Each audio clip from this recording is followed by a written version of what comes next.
My country has been very special to me. It means everything.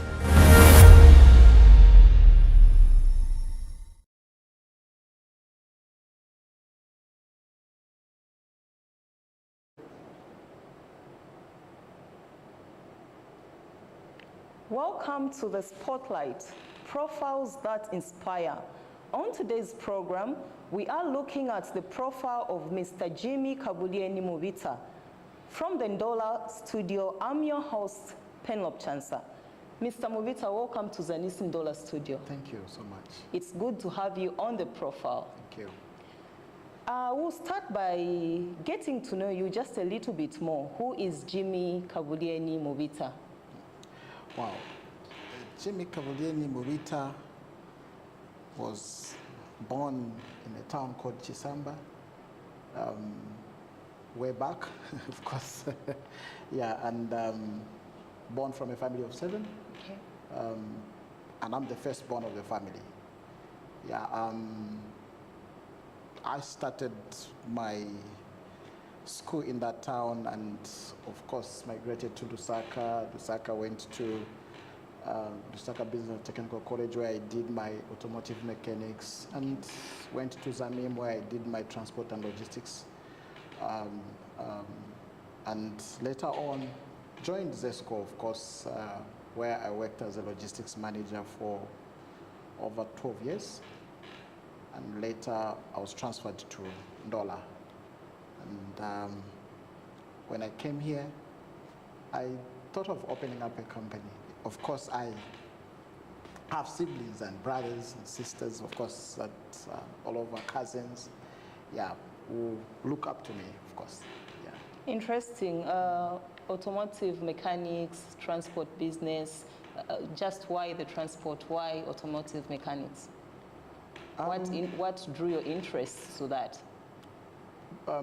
Being born from a family where they love motor vehicles and all that, growing up seeing my father fixing cars, building cars from the scratch and all that, I developed that interest and I thought, wow, I could do also this.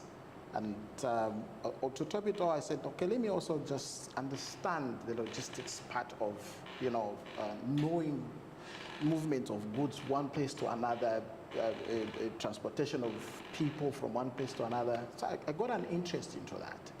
Okay, yeah, you say you drew the interest from your father and coming from a family where they love vehicles. How much support did you receive from your parents, from your siblings? Of course, from my parents, when you are growing up as a group, not the way we are growing up now where we have 1, 2 children, but as we were born 7, it wasn't easy, but of course, I think I got the support from my father who stood and said, you can do this. And also from my mother, my siblings, of course, they've been there. And if some of them, I work with them actually. Okay, so when you had this passion, this dream, did you think big of it or it was just a passion? Did you one day think this will be it? I never even thought that I would grow this big or to where we are now. But as time went by, I think the interest of expanding just grew up. And here we are in Ndola where we've set up this company, where we started from actually, in Cav. Okay, how did you're here in Ndola where you set up your garage. I would like to find out, how did you really set up this garage? In case there's someone out there who's hoping to start a business, how did you just start? What was the first step? Wow, I got an inspiration from, let me say this. I had an issue that I needed to be resolved on a vehicle. And I went around and all I was told was, we can't fix this car. And coming from that background where I'm a mechanic and I'm able to fix things, I said, then I think I can do this. I met a friend who we sat down and talked about it and says, wow, why can't you just open up your own garage? Because look where you're coming from, you've been fixing cars. Open up your garage and let's see where it will go. And that's how all things started. And we set up the company. We started the process of registering the company and all that somewhere in 2018. And everything was moving at a very fast rate. By the time we realized it, I was doing a bit of farming at the garage where the garage is. We're doing farming and poultry farming and of course crops. I decided to close up that and turned it into a garage. It was quite very small, but I said, who can start with this? And that's when the whole thing was born, with a very little amount of money. Okay. Yeah, very little amount of money. What were some of the biggest challenges that you faced in the initial stages when you were setting up this garage? And especially that you had to close up the poultry area. How was that taken? Wow. Of course, I faced a challenge and criticism from my siblings. How can you come and tell us to take out the tomatoes, the chickens when they're not even ready and all that? But then I think they didn't see what I saw. The other challenge that we also faced, or rather I faced, was financial support to start that project. But as time went on, as we were doing the preparations and all that, I pushed and I got some small amount of money in Lusaka because I had a piece of land. So I sold the land in Lusaka, which I got about 30 to 40,000 kwacha, which I invested in for us to begin the project. So you have assets here and there, and you're selling them, and the family is just okay with that? I had to consult before getting into that. Of course, it wasn't an easy, thing to do, because I was told, no, what if this does not pull off? You sell this property and then we don't, it mean we'll have nothing. I said it will. And of course they believed in me, and here we are. Yeah. Interesting. Growing your business, obviously you've opened up a garage. I want to understand your customers, your clients, did they just come, boom? No. How did you grow your business? We did a benchmark, actually. We looked around Ndola town and of course Kitwe, where we said, okay, most of the time when you have an incident, I would say maybe an accident or you need service and all that, the company would want you as a customer to follow the company where you want the service to be done. Okay. So for us, we did it differently. We looked at following you at your house, inspect the car, possibly if there is need, we service the car just if it's a matter of service. Or if it's a matter of an accident, once we give you a quote, we'll come to your place, assess the car, give you the quotation, and possibly if we win the tender, we'll recover that vehicle for free. We don't have to charge you. So we looked at that and we said, okay, maybe this could be one way of how we can also grow our business. Interesting. A lot of garages here and there in Ndola, your own specializes in car repairs, refurbishments, and painting. What is so unique with your garage as compared to these others? It's the quality. The quality of the works that we are producing. We make sure that we get it right at the first time. Not where you work on a car and there's a complaint. Of course, complaints will be there. It's not everything that should be perfect in, but complaints will be there. But all we strive into is to make sure that we do what is right at the first time. So how have you stayed competitive in this business? I know there are a lot of garages out there which offer quality services as well. How have you managed to stay competitive? Our pricing is very competitive. I would say maybe we are number one in terms of pricing. Is that? We make sure that we give you the good price, good quality of the product at the end of it all. Yeah, that's what has made us to stay very competitive in this. Okay, so what matters in business is getting new clients and of course maintaining and retaining the old ones. Mm-hmm. What strategies have you put in place to ensure that you maintain your clientele and you get new ones as well? By making sure that we do what is right, like I said earlier, doing what is right, be honest, make sure that your works are speaking on your behalf. Mostly, I think we've had customers that have gone to call others to say, look at my car. We have clients as far as Chavuma, Kalumbila, name it, Congo, Nakonde, even Tanzania, they do come for them to just get a service from us. That has been on the level where, as a customer, you are speaking on our behalf by making sure that we give you a good product that will speak without even us trying to. You've mentioned being honest. In your line of business, yeah. How does one manage to be honest? I think by putting up measures that will be able to protect the property of the client and also do what is right. At our facility, we've set it up to the level where you can leave your money in the car. You still find it intact as it was.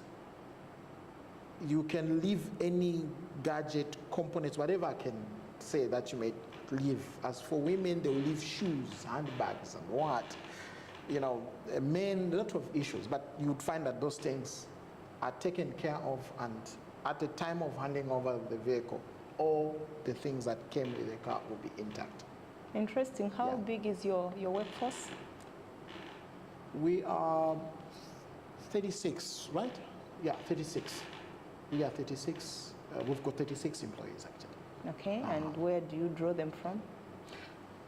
Some within the community and others from town. Yeah, so we offer transport for the ones from town, and those that are in the same community, they just walk to the facility. Yeah. I'm trying to understand how you ensure that there is honesty in the workplace. So with different kinds of gentlemen or ladies from in your workforce, you still ensure that there is honesty. Yes, by employing the right people, that's number one. Employ the right staff that are level-headed, of course, and also putting up facilities such as security system, cameras, so that you are able to monitor at every given time. That has just helped us. And also our security team that we have, they are on top of things, just to protect every property that we have. What is your vision for the future of your business? What vision are you running with? Of course, I want JKM to be the leading garage, one of the top garages in this country. We want to expand. We want to grow bigger than we are, of course. We want to be all over Zambia, all the towns in Zambia. But that, of course, has got a lot of challenges with that growth that we want to have. You've just talked about expansion. Do you have any plans of offering new services, probably things that you're not doing? Do you have any plans of diverting? Yeah, we do actually. Some of them are already in the pipeline. Yeah. Let's say, like I talked about the recovery. We offer recovery services 24/7. We are also, we're about to open up a motor spares shop. Of course, we do have, but it's internal. We want now to bring it to the public. That's one of other venture that we want to venture in. Then also windscreen shop. We sell motor vehicles also, but not at a larger scale, on a smaller scale. But we want also to grow that so that we just try and make our organization known to everyone. In terms of quantities, you told me your workforce is about 36, slightly below 40. What are your projections, say, by the end of the year? Do you project to grow your workforce? Definitely. Actually, as of even today, we employed three more employees. So actually, the number has actually gone up. We want to go over 100. I think we are trying to, like having a Kitwe branch that will have maybe another 30, Lusaka, 30, Livingstone, and all that. So our projection is by the end of the year, we should be somewhere about 60, somewhere there. Interesting. Well, our dear viewers, if you're just joining us on the Spotlight, Profiles That Inspire, we are getting an inspiration from Mr. Jimmy Kabulieni Mubita. Mr. Mubita, what advice would you give to a young Zambian entrepreneur who wants to start a business, a young Zambian, a young man, a young lady that wants to start a business? What advice would you give them? Wow.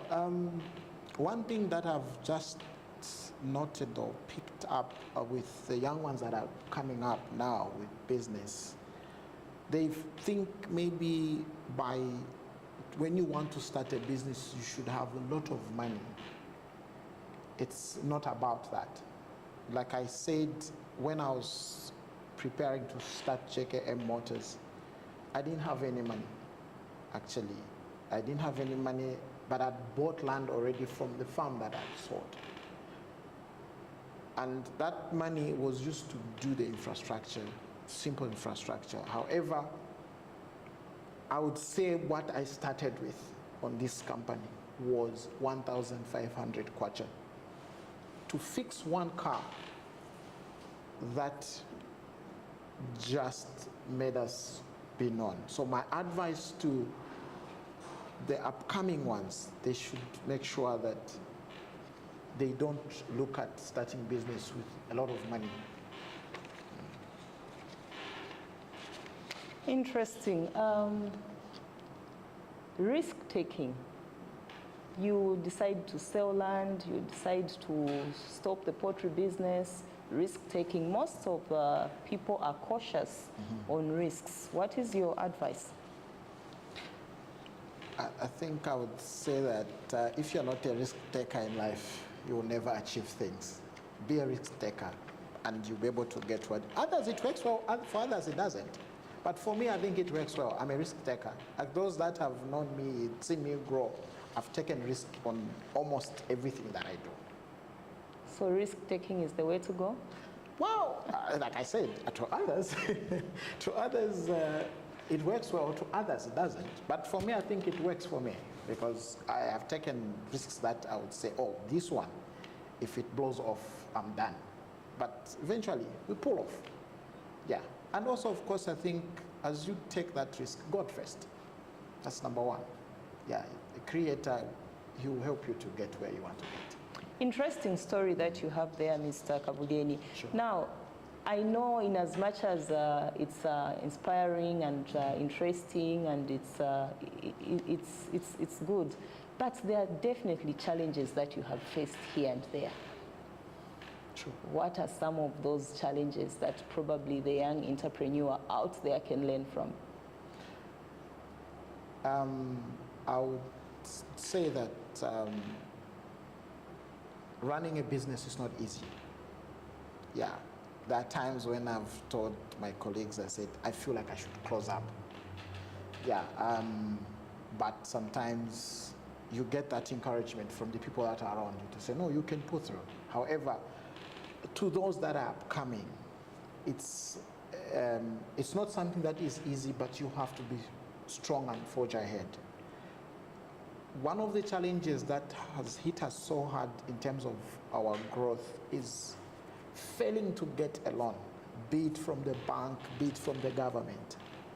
Whatever we've done, we've used our own resources. So that has been a challenge.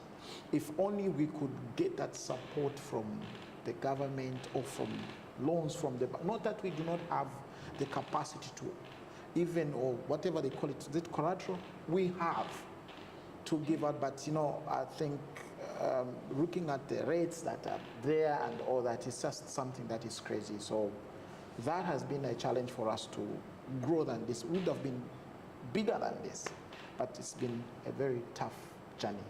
We hope and pray that this new government will be able to see us through and be able to help us. I'm particularly interested in the community where your business is based, Kavu community.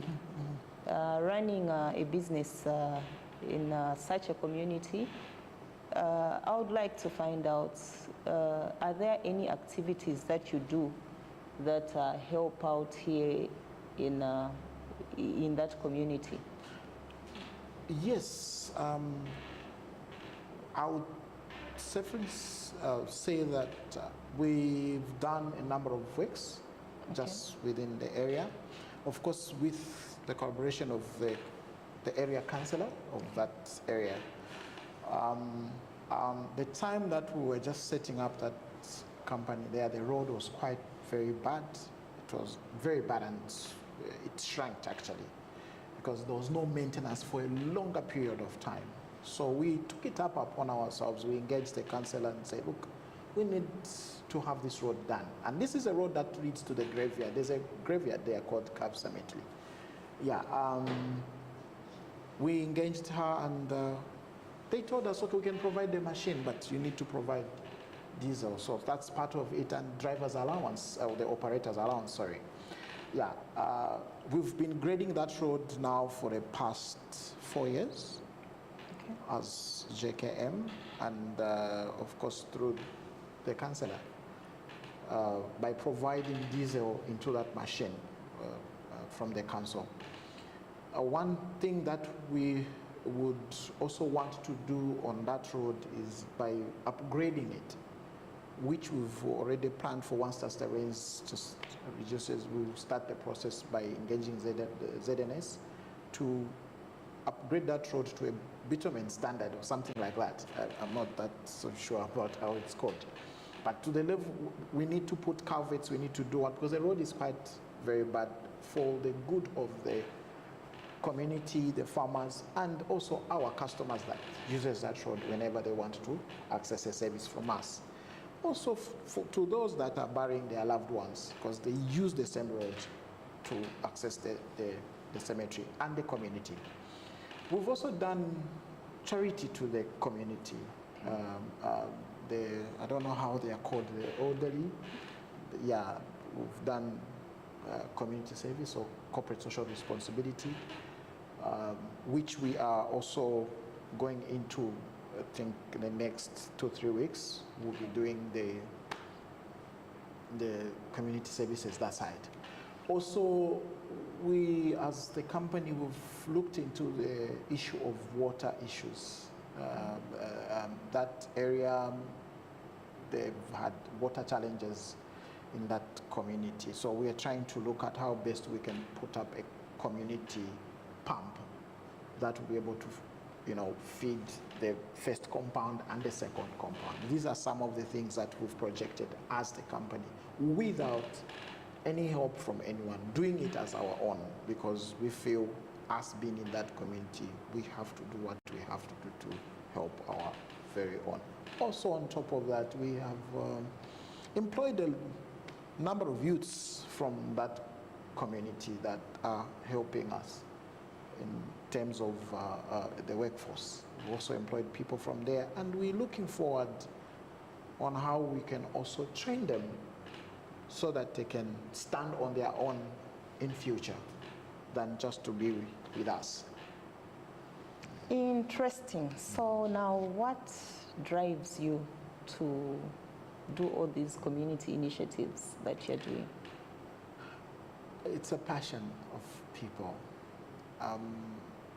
My background comes into where you were born from this big family, but my grandparents never got tired to feed people, never got tired to welcome new people, visitors, even the people that they don't know.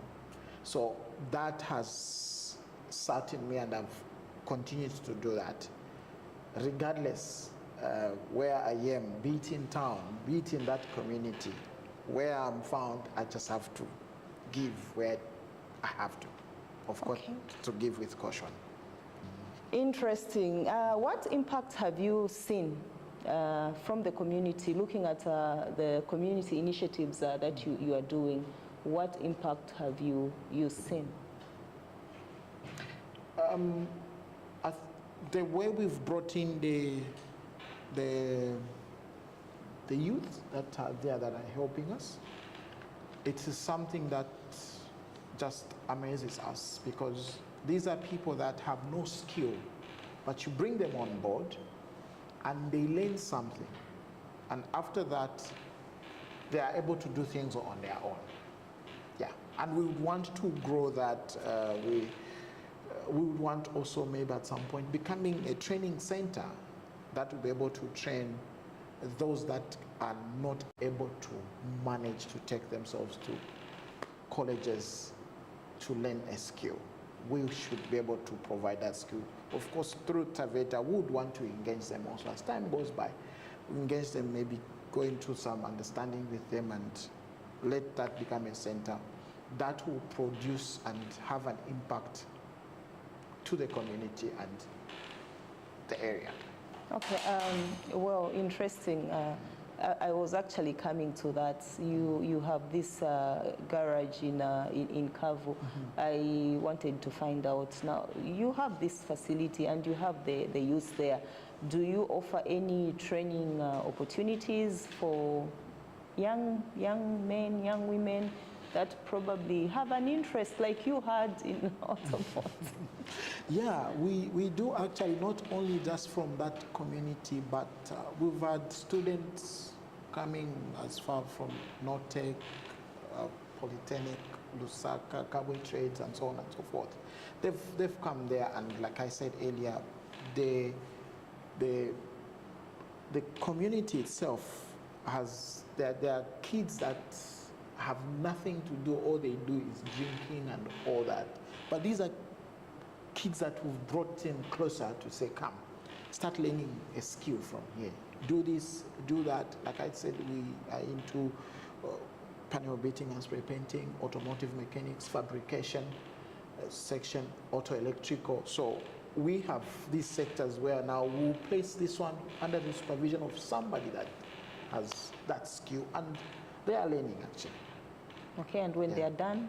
And they're done, it's either we employ them ourselves, or they go and get employment somewhere else. But then we would want to do it at a level where once they are done, they have something, a document, a certificate to show that they've undergone this training, and hence us saying we would want to engage Taveta at some point to come and see our facility and be able maybe to see and accredit it as a center for those exams or training, something like that, yeah. Interesting vision there, and interesting plans, and all the best in ensuring that you get Taveta on board. Thank you. We are coming almost to the end of our program. I just want you to give a word of advice to upcoming entrepreneurs that are in the business, and just a word of advice. Well, one thing I would say is don't give up. As you have this big plan of starting your own big company, don't give up. Of course, there will be a lot of challenges that you might face from left, right, center, family and friends and all that. But my advice is don't give up. Trust in yourself, believe in yourself, and you achieve. You get what you want to get. Yeah, and to top it up, financial discipline. Be financial discipline. Yeah. Interesting. Just on financial discipline there. Our youths, do they have the capacity to be financially disciplined? Of course, under someone, definitely they would learn that financial discipline aspect of it. Because, you know, there are times you get a contract of 10 million. I'm just giving an example. The young ones will become very excited. They'll be all over, flying, doing what, buying expensive cars and all that. Do not rush into that. You don't need an expensive car when you're starting your business. You don't need to fly left, right, center, unless it's a business deal and it requires you to fly. But if it requires you to drive. That's part of financial discipline. Yeah, there are times I will look at, I need to go to Lusaka to go and do a business deal. I'm looking at the cost of flying from Ndola to Lusaka, it's 8,000. I look at driving, it will give me 2,700, go come. I would rather take the road because I know I'm trying to save money to grow my business. Yeah. Financial discipline. Sure. Interesting. Well, our dear viewers, whatever goes up must come down. On the spotlight today, we were featuring Mr. Jimmy Mubita Kabulieni with an inspiring profile of his own. Mr. Kabulieni, thank you so much for having spent time with us, and all the best in your initiatives in Kavu area. Thank you so much. Thank you. Thank you. Thank you.